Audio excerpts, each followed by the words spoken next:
Well, Brian, you use you referencing surgeons a lot in this conversation here, and my guess is every time that you need to hire another surgeon, Kirk is trying to cringes over, wow, surgeons are expensive, but as you get if you're getting surgery, there's more than one person in the room. There's maybe multiple surgeons and multiple lab techs and nurses and so on. So talk to me about that mix and what that looks like.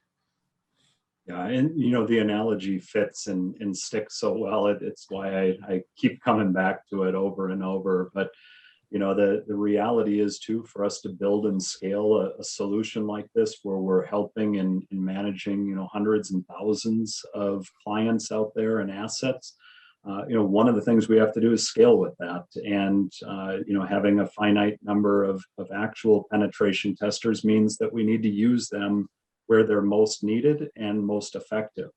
Not only did they help build and design and create the platform and everything that we're using today, but they do get brought in on a very regular basis to evaluate new systems, new vulnerabilities, and things like that.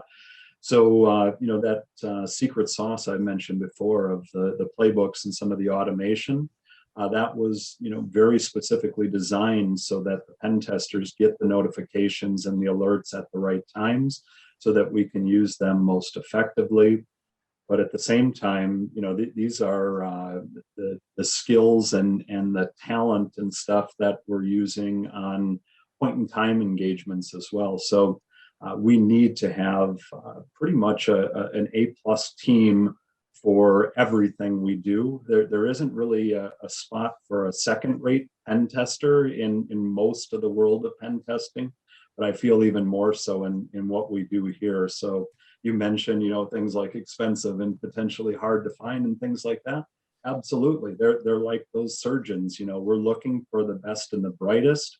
We're looking for the people that have a passion for security. There's a big difference in this world between the people that do IT and even security and work their 8 to 5 and go home, and the people that are so entrenched in security that it's like playing a video game or going out to a ball game or something. For some people, they want to do security and hacking and stuff like that at night. So that combination of that personality and talent put together with selectively using them in the right way really gives us a pretty unique story here.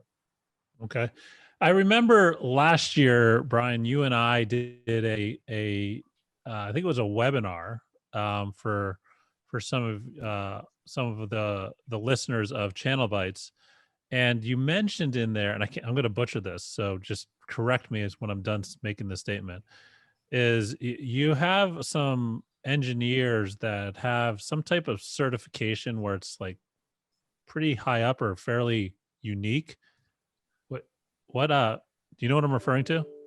Yeah, the OSCP certification, offensive security. It's kind of the one cert in our industry that I feel holds some good water to it. It's a lab-based exam. They kind of make you prove that you've got a pretty good baseline skill set. I would call it not only in pen testing, hacking type stuff, but a little bit forensic even. You really know how to examine an operating system and look for not only flaws, but maybe even configurations and things like that create the flaws. So I like to see OSCP certified or certified individuals applying for these roles. And if somebody doesn't come to us but still does have that capability, within a year of employment with us. But it is something, it's very rare for me to mention certifications in this industry because most don't hold a lot of weight to them. But I think the OSCP is worth noting, and I'm proud to have a team of so many OSCP certified pen testers.